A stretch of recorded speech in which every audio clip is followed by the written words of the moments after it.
से गुजरते हो और वहां पे अगर किसी किसान और किसी की पैदावार को नुकसान होता है तो उसको बचाओ। इसलिए 84 लड़ाइयां हुई और उन लड़ाइयों में केवल 1014 लोग मरे, दुनिया का सबसे बड़ा रिकॉर्ड है। और जब प्रोफेट मोहम्मद जब मक्का में आए अपने पूरे सैनिकों के साथ, तो जिस मक्का वालों ने उनको अपमानित किया था, जिस मक्का वालों ने उनको पत्थर से मारा था, जिस मक्का वालों ने उनकी जान लेने की कोशिश की थी और उनकी तकलीफ के चलते उनको हिजरत करनी पड़ी थी, उस मक्का वालों को उन्होंने प्यार से जीता। और वो मक्का की जो फतह थी, ऐसी फतह थी जिसमें खून का एक कतरा भी नहीं बना।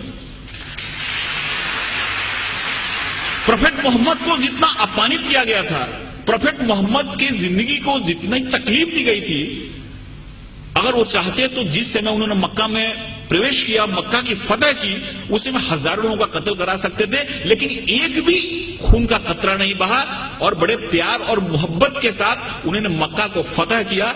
इससे यह बात सामने आती है कि शांति और अमन इस्लाम का मकसद है।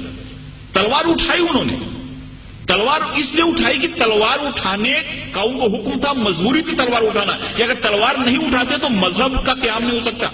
और हर एक जगह गीता में भगवान श्री कृष्ण ने अर्जुन को कहा कि तुम लड़ाई करो, अगर तुम लड़ाई नहीं करोगे तो धर्म की स्थापना नहीं हो पाएगी। अर्जुन वहां से भाग रहा था, अर्जुन ने बोला कि फिर नहीं चला था, क्योंकि मेरे सामने तो हमारे सारे रिलेटिव बैठे हुए हैं। भगवान श्री कृष्ण ने कहा कि यहां पे धर्म की स्थापना के लिए तुमको लड़ाई करनी पड़ेगी, तुमको लोगों को मारना पड़ेगा। अगर तुमने लड़ाई नहीं की तो धर्म की स्थापना नहीं होगी। तो एक विशेष परिस्थिति में हमको लड़ाई करने की भी जरूरत होती है। वैसे प्रोफेट मोहम्मद ने अगर लड़ाई करने की बात की तो वहां पे की जहां पे लड़ाई करना मजबूरी था, और वहां पे अगर लड़ाई नहीं होती तो शांति की स्थापना नहीं होती। इसलिए ये बात हमारे सामने आती है कि सबसे बड़ी जो बात है कि इस्लाम जहां जहां उन्होंने उनको जहां जहां वो लोगों को मार सकते थे, जहां जहां खून खराबा हो सकता था, वहां पे उन्होंने खून खराबा नहीं होने दिया। कभी कभी उन्होंने अपने को खुद अपमानित भी हुए, जैसे कि बहुत लोगों को मालूम हुआ कि सुलई हुदैबिया जो एक करार हुआ, एक जो मायदा हुआ, उसमें बहुत सारे ऐसे टर्म थे जो टर्म उनको कबूल नहीं थे, इस्लाम के मानने वालों को, मुसलमानों को कबूल नहीं थे। लेकिन प्रोफेट मोहम्मद ने कहा कि अगर यह मायदा नहीं करता हूं तो बहुत बड़ा खून खराबा हो जाएगा और उस खून खराबे से बहुत लोग मारे जाएंगे। इसलिए चलो मेरा अपमान हुआ तो चलेगा, लेकिन शांति के लिए, अमन के लिए मैं करार करता हूं, जिससे बहुत बड़ी लड़ाई टल गई। ऐसे बहुत सारे उदाहरण हैं।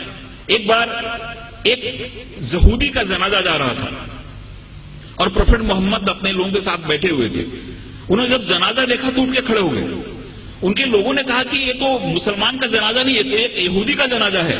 तो मोहम्मद ने क्या, प्रोफेट मोहम्मद ने क्या यहूदी इंसान नहीं होता? ये सारी चीजें हमारे सामने आनी चाहिए। उस बूढ़ी औरत की कहानी मालूम है कि उसको ऐसा लगता था कि यहाँ पे इस्लाम बढ़ रहा है, मोहम्मद नाम का ऐसा शख्सियत है जो सबको इस्लाम में ले जा रहा है, इसलिए वो गांव छोड़ के जा रही थी। उसके सर पे गठरी थी और गठरी उठ नहीं रही थी। एक नौजवान आया और बोला कि माता जी मैं आपकी मदद करूं, आप चलो अपनी गठरी में गांव के बाहर छोड़ देता हूं।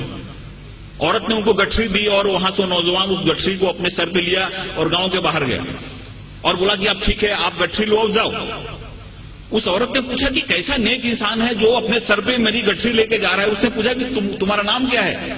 इन्होंने कहा कि मुझको मोहम्मद कहते हैं।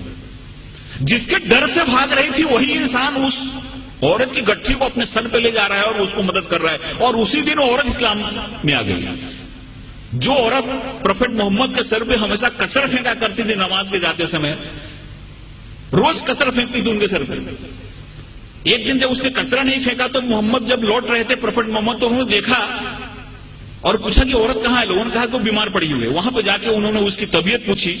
उस औरत को लगा कि जिस इंसान को मैंने इतनी तकलीफ दी, जिसको इतना मैंने अपमानित किया, जिसके सर पे मैंने कचरा फेंका, वो कैसा इंसान है कि मैं मेरी तबीयत बिगड़ने पे मेरा हाल पूछने आ रहा है। और वहां पर इस्लाम उसने कबूल कर लिया। एक चीज लोगों के सामने आना चाहिए, ये जो तहम्मुल है, ये जो हमारी सहिष्णुता है, ये जो हमारा एक इंसानियत के प्रति प्रेम है, ये हदीस में और प्रोफेट मोहम्मद की जो सुन्नत है, ये जब हमारे लोगों के सामने आती है तो हमको समझ में आता है।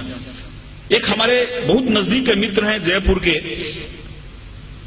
उनको कई बार मैंने मुशायरे के लिए बुलाया। उन्होंने दो चीज मुझको बताई। ये दोनों चीजें मुझको कहीं रेफरेंस मिला नहीं है, लेकिन उन्होंने बताई। उन्होंने पहला ऐसा बात